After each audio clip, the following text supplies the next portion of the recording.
Okay, so in fact, it hasn't started, so shall I just talk until it starts? Okay.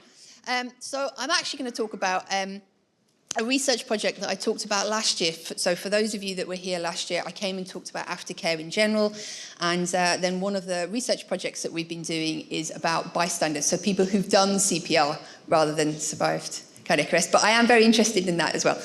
Okay, have we got a clicker? Oh, okay. 20 seconds. Okay. All right. Okay.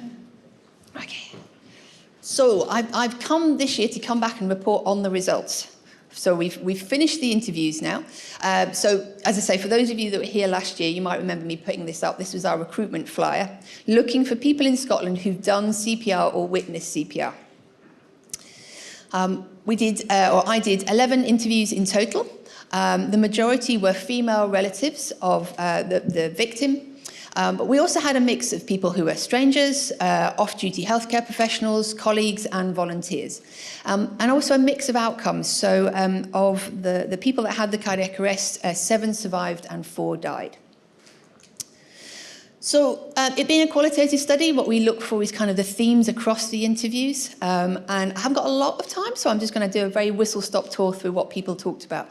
So the psychological impact, very similar to previous research. What we see from people who've done CPR is high anxiety, guilt, worry, fear that they've done the wrong thing, fear that they've hurt somebody.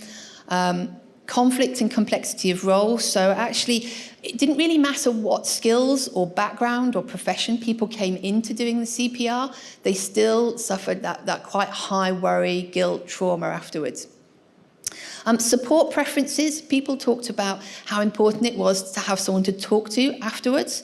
However, they didn't always feel that they could put that on their family. Perhaps their family themselves had been through traumatic experiences and they didn't want to bring that back. So people appreciated things like the Chest, Heart, Stroke Scotland bystander support line, where they could talk to somebody who was kind of neutral and just tell their story. The other thing that came up a lot was actually these kind of idea of constructive activities post-event. So for a lot of people, they found it was really helpful to get involved in CPR training, to raise funds for AED placement or out-of-hospital cardiac arrest in general. So that was kind of interesting to hear from people. Overall, what came clear was, although we have this chain of survival that's incredibly important to improve survival, and we've already heard quite a lot about that today, actually one way of thinking about this might be to think about the bystander and their journey. And I've kind of made a sort of a chain of survival for bystanders, which starts actually earlier than you think. It starts with the CPR training. And then the cardiac arrest happens, and that time between, so you've got the person's on their own there with the person that's having the cardiac arrest before the EMS arrives. Then you've got the arrival of the EMS, and then after the EMS leaves, okay? And then life after the event. So again, there isn't time to talk about all the many things that go on and that people talked about, but I've just kind of pulled out a few quotes to illustrate some of the things that bystanders in Scotland talked about.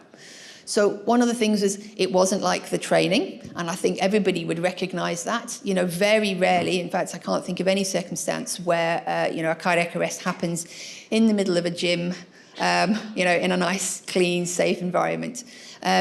Another thing they talked about was the importance of the call handler or the dispatcher, or as they've written here, the call person, that's how they termed it.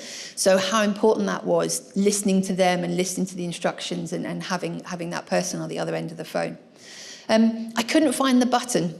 Okay, so people talked about having done CPR training and knowing how to work the AED, but actually in that moment of blind panic, not being able to find the button, and that was interesting. They talked about when the EMS arrived, that they were so calm, that really helped, but they were surprised that perhaps they were asked to carry on with the CPR.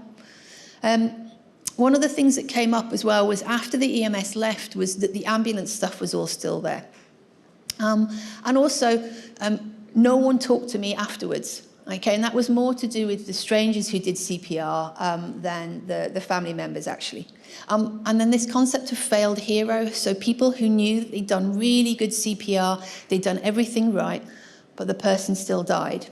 And they talked about there was no news story, no flowers, no celebration with the family afterwards, and what that felt like. And of course, remembering that most people don't survive a cardiac arrest, so 9 out of 10 of our bystanders are potentially feeling like that. So what can we do? A couple of key points to end in my last 10 seconds.